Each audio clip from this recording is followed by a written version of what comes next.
Hello friends, स्वागत है आपका एक्सेस कंप्यूटर एजुकेशन की क्लासेस में। फ्रेंड्स, लास्ट क्लास में हम लोगों ने जो कंप्लीट किया था दैट वाज रिव्यू मेन्यू, और आज हम करने जा रहे हैं पावर पॉइंट का अप्रॉक्सीमेटली लास्ट मेन्यू है ये व्यू मेन्यू।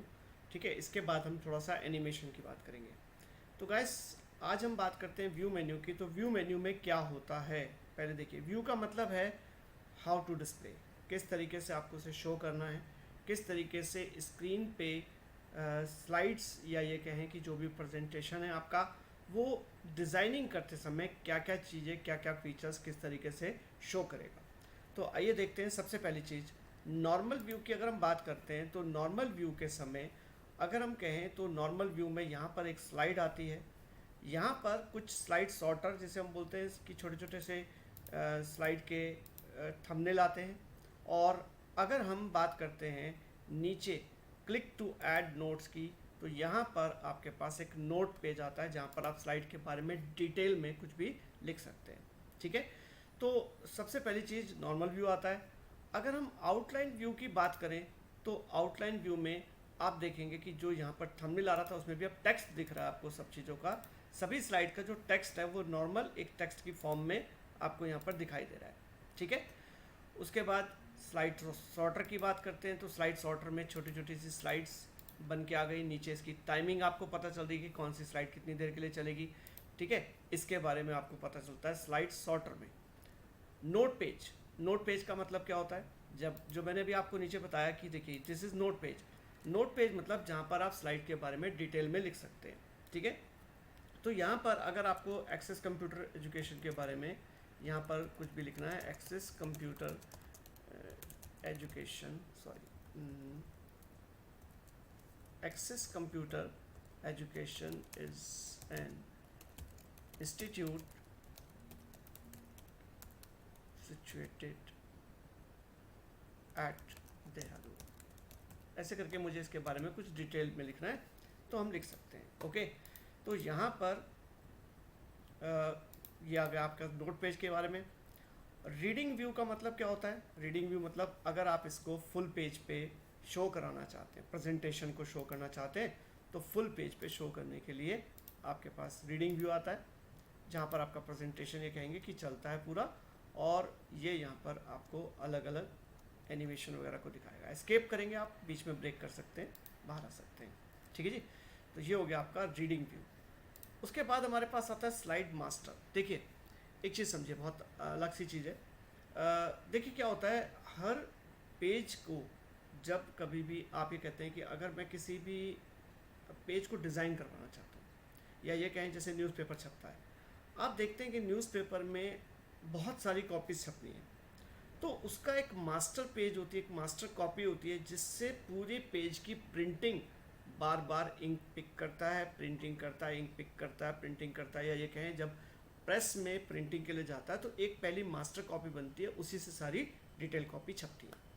इसी तरीके से स्लाइड मास्टर के अंदर हमारे पास हर तरीके की स्लाइड की, हर तरीके का जो डिफरेंट लेआउट है, उस हर तरीके के लेआउट की एक मास्टर कॉपी होती है। उस मास्टर कॉपी में जब हम जाएंगे और उसमें अगर कुछ चेंजेस करते हैं, तो उसके जैसी जितनी भी यहाँ पर स्लाइड बनी होंगी, उन सबके ऊपर एक सा इफेक्ट आएगा। देखिए, जैसे एग्जांपल देखते हैं, स्लाइड मास्टर में जाते हैं। स्लाइड मास्टर में सबसे पहली स्लाइड मिलेगी आपको title master. This is title slide की मास्टर स्लाइड, टाइटल की मास्टर स्लाइड। इसी तरीके से टाइटल एंड कंटेंट, जिसमें एक हेडिंग और नीचे पैराग्राफ वगैरह होता है, उसकी भी एक मास्टर फाइल है। हर तरीके की फाइल की यहाँ पर देखें तो आपको एक मास्टर फाइल मिलेगी। यानी कि अगर मास्टर फाइल में आपने यहाँ पर कुछ फॉर्मेटिंग चेंजेस किए, सपोज करो मैंने इसका कलर कुछ ऐसा कर दिया, ठीक, और यहाँ पर इसकी डिटेल में आपने इसको लाइट रखा इस तरीके से। इसी तरीके से दूसरी स्लाइड में गया, मैंने यहाँ पर इसको कलर दे दिया थोड़ा सा ग्रीनिश, और इसके नीचे लाइट ग्रीन या कुछ भी इस टाइप का कलर। ओके, तो देखिए अब क्या होता है, जो टाइटल मास्टर होगी, टाइटल मास्टर में किए गए चेंजेस का इफेक्ट सभी टाइटल स्लाइड पे पड़ेगा, और डिटेल में किए गए चेंजेस का, डिटेल मास्टर में किए गए चेंजेस का इफेक्ट सभी डिटेल स्लाइड पे पड़ेगा। कैसे, आइए देखते हैं।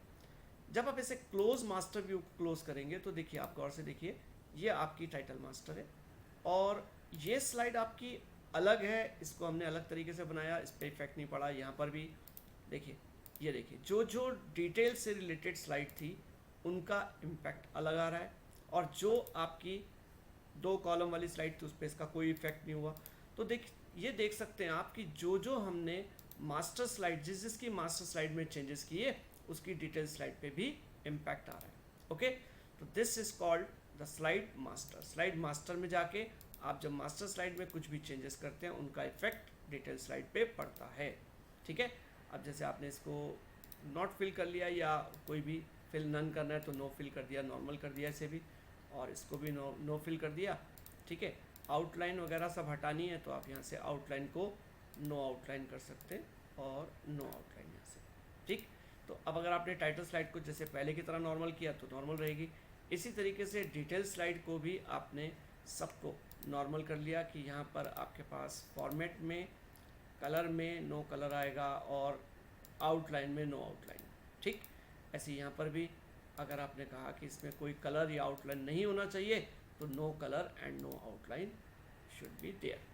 अब देखिए, जब आप इसको क्लोज करेंगे तो आपकी स्लाइड नॉर्मल जैसे स्लाइड थी पहले की तरह वापस आ गई। ठीक है, तो मतलब क्या हुआ, मास्टर स्लाइड में किए गए चेंजेस का इफेक्ट डिटेल स्लाइड पे सभी पे आता है। अब हैंड आउट मास्टर का मतलब क्या होता है कि जब आप प्रिंटिंग निकालते हैं तो एक पेज के ऊपर कितनी स्लाइड का प्रिंट आना चाहिए। तो यहाँ पर आप सेटिंग कर सकते हैं कि आपको 6 स्लाइड चाहिए, या यहाँ पर 1 स्लाइड चाहिए पेज पे, 2 स्लाइड चाहिए, 3 चाहिए, 4 चाहिए, 6 चाहिए, 9 चाहिए। जितनी स्लाइड्स आप एक पेज पे चाहते हैं उतना हैंड आउट में आप सेट कर सकते हैं। हैंड आउट ओरिएंटेशन, आप पोर्ट्रेट चाहते हैं पोर्ट्रेट, और लैंडस्केप चाहते हैं तो ये लैंडस्केप चौड़ाई में हो जाएगा। आप जैसा उसका ओरिएंटेशन कहेंगे ओरिएंटेशन सेट हो सकता है, पेज का साइज़ सेट करेंगे पेज का साइज़ सेट हो सकता है।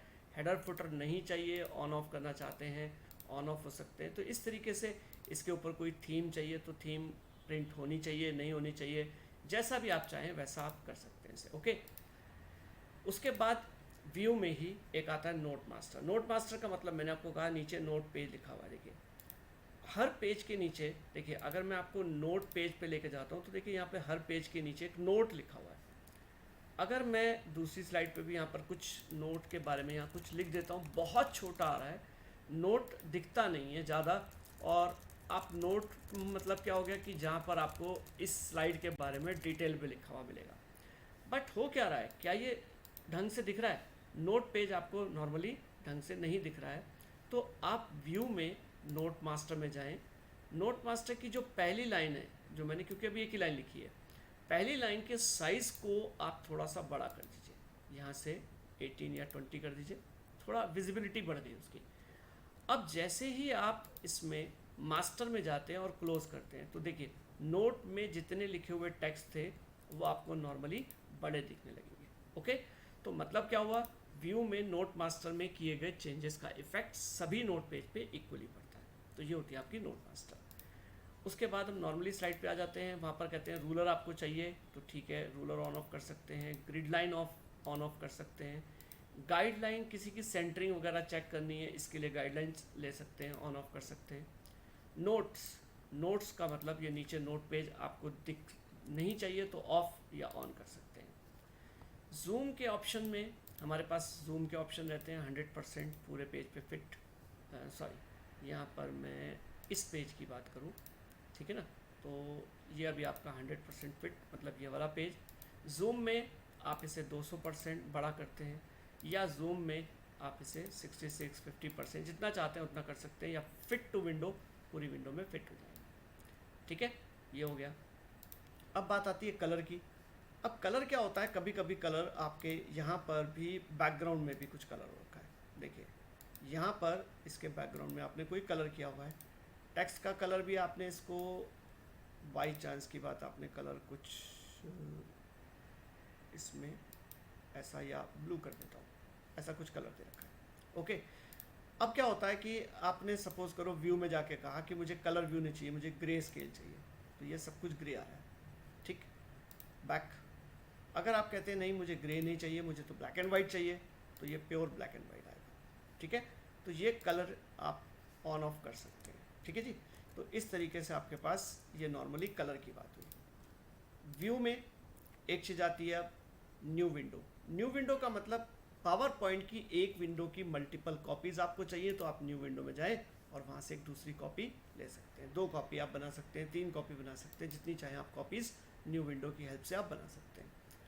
अरेंज करेंगे तो अगर एक से ज़्यादा विंडो खोलने हैं तो एक से ज़्यादा विंडोज़ खोल के आप देख सकते हैं, या इसको बड़ा कर दीजिएगा। कास्केट, कास्केट का मतलब भी वही है, एक के पीछे एक फाइल लग जाएंगी, इस तरीके से एक के पीछे एक विंडो दिखाई देती है। तो ये जस्ट व्यू के तरीके हैं और कुछ नहीं।